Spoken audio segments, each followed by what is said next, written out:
Hello, I'm Matthew Shilvock, and I am on a field trip over to Oakland and visiting the studio of the great illustrator Matt Leunig, who is working with San Francisco Opera on a very exciting project for our summer season of opera.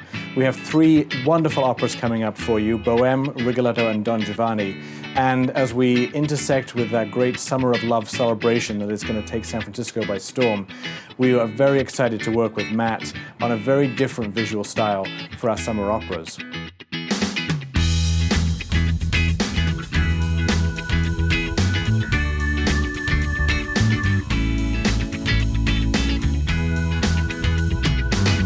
So Matt, thank you for having us. Yeah, thank you, Matthew. It's a pleasure to meet you. Thank you for coming down to my humble studio. When looking at this season, we realized we had 3 very popular operas.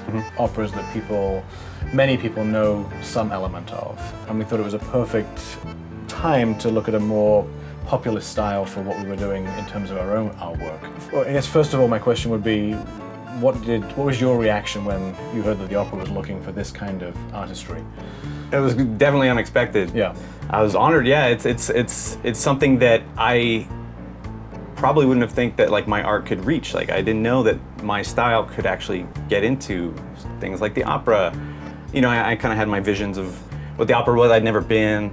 You know, my only experience with the opera was Bugs Bunny, doing Flight of the Valkyries, and the more I researched it, I started to see kind of the tie with just like kind of concert posters, like the art and the music. The kind of creativity behind the costuming, the set design, and how that kind of all works together. So I was definitely excited to try and give my spin on that and kind of work with you guys. Yeah, this is a big diversion for us. These posters will be something like our audiences have never really seen before, but I think because it's such an iconic style of art, particularly in this part of the world. Yeah. I think there'll be an immediate connection to them. And what I love about what you've done is find a real heart to the story. And I wonder if you could talk a little bit about how you picked out the characters, how you picked out what to put on these posters. These are some of the inks, the final inks for a lot of the posters. This is Rigoletto right here, and this is probably the easiest one for me to do. And this one actually came really easy just upon kind of researching Rigoletto and finding like the key elements of the story. Right. This kind of sad, clownish figure, and then kind of the classic mask, reverse. The duality. The duality hiding the real kind of intentions behind.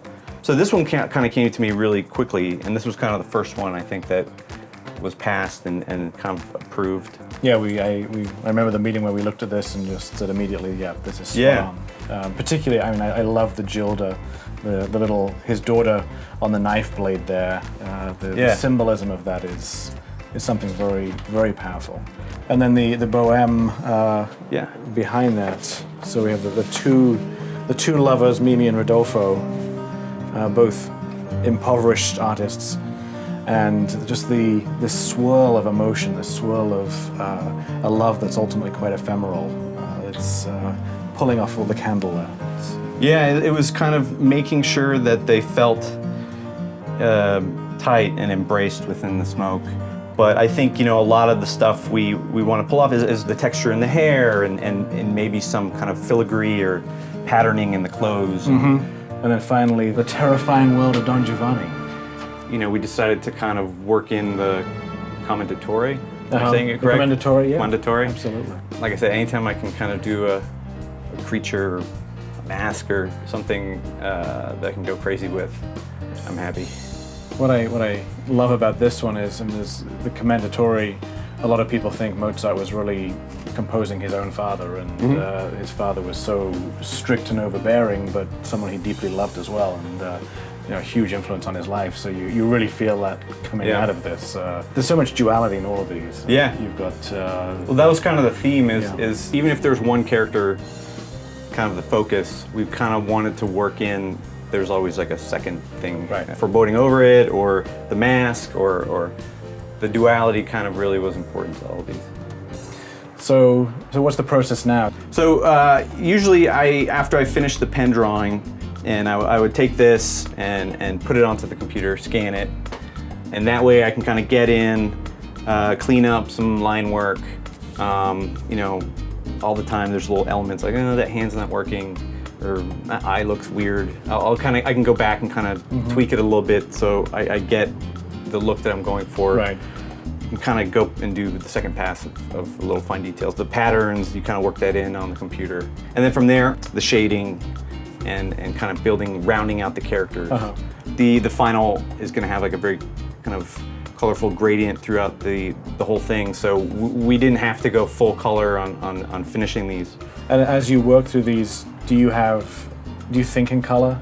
Or do you? No, not at all. That's you don't know quite where that's going to go. Yeah, I unfortunately, a lot of that is my background in comics. So it's like black and white comics was how I drew and what I thought about. So, and working with this, like we kind of had the idea of doing this kind of gradient throughout all the characters and all the different promotional material. So already having somebody help and like be like, look, this is the kind of color palette. Just focus on the artwork. Right on. Okay, sure.